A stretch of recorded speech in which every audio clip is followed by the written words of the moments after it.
Welcome dear students for the session 29 of System Software of BCA program 3rd semester affiliated to Coimbatore University. So in the today's session we are going to learn about the specification of databases and the specification of data formats of our macroprocessor. So before moving on to the today's session, let us have a short recap of our previous class. In the previous class, we have understood the macroprocessor implementation along with the statement of the problem, stating the four major tasks in the statement of the problem.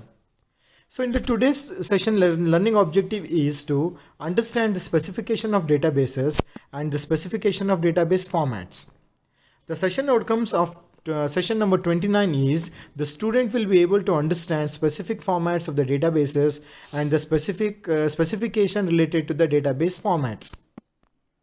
So now let's start about the specification of the databases.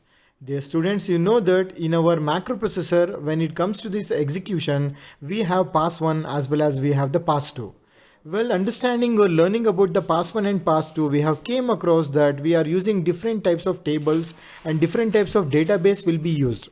So in today's session, we will be having the detailed specification of the databases we are going to use in our pass 1 as well as in our pass 2 of our macroprocessor. So to start with the databases of the pass 1, the first is we have the input macro source deck. Then we have the output macro source deck copy for the use with the pass 2. Then we are having the macro definition table, which is MDT, which is used to store the body of the macro definition. And we use another table by name MNT, which refers to macro name table, which is used to store the names of the defined macros. Along with them, we use the table MDTC, which stands for macro definition table counter, which is used to indicate the next available entry in our MDT, that is our macro definition table. So the macro name table counter MNTC, it is used to indicate the next available entry in the MNT. And finally, we are using the table ALA, that is your argument list array, which is used to substitute the index markers for the dummy arguments before storing a macro definition.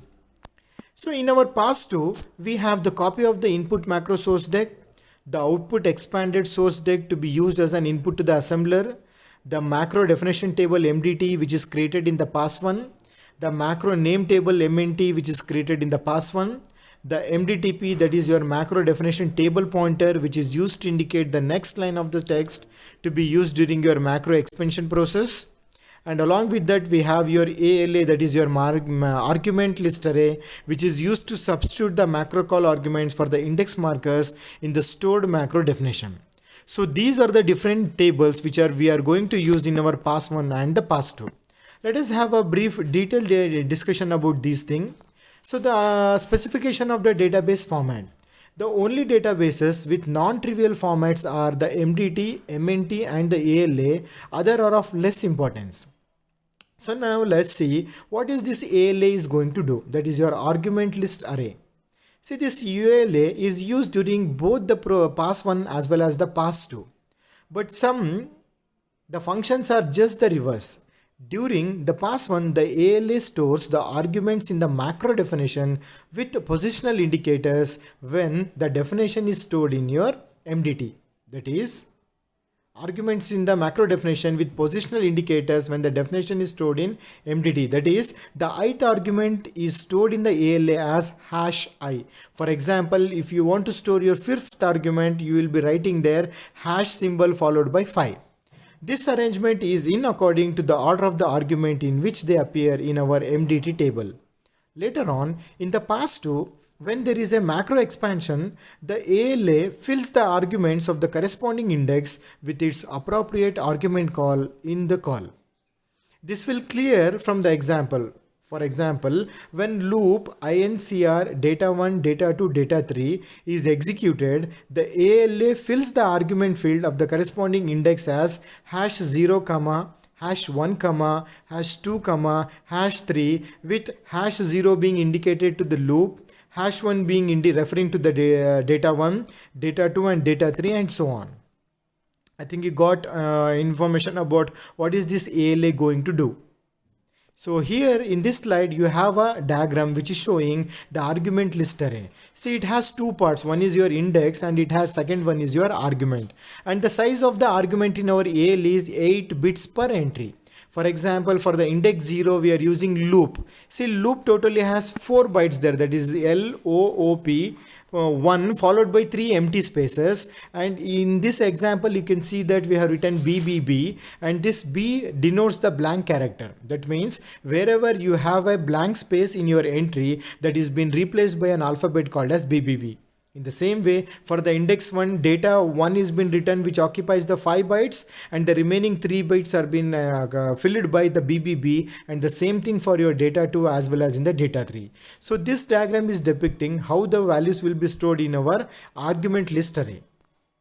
So now we'll see our MDT. This MDT stands for macro definition table.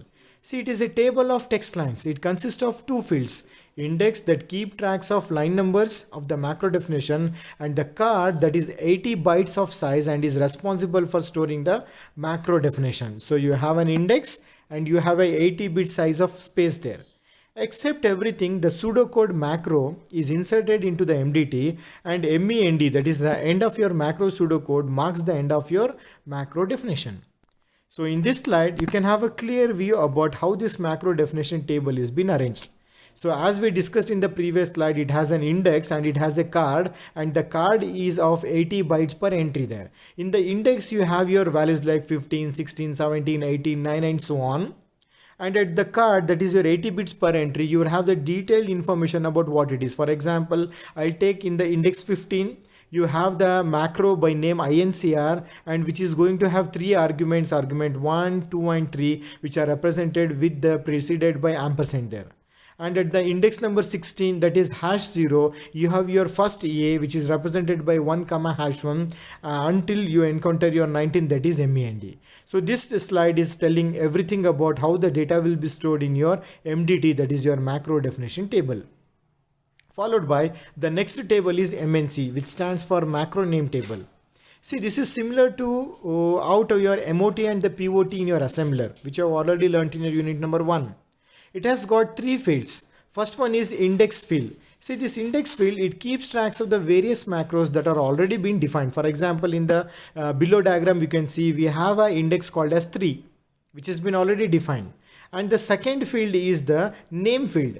This keeps tracks of the name of the macro. For example, the name of the macro is INCR followed by 4BBB. You know what is that B? B represents the blank spaces there.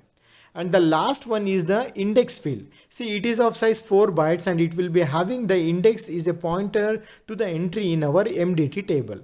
So I think you are clear about this M and T, which is having index, name as well as the index, which is a pointer to the entry in your MDT.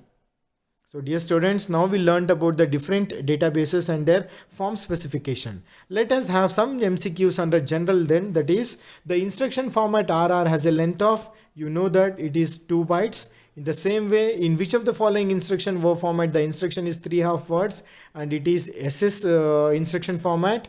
So totally in today's session, the student is able to understand the specification of the databases and the specification of the database format.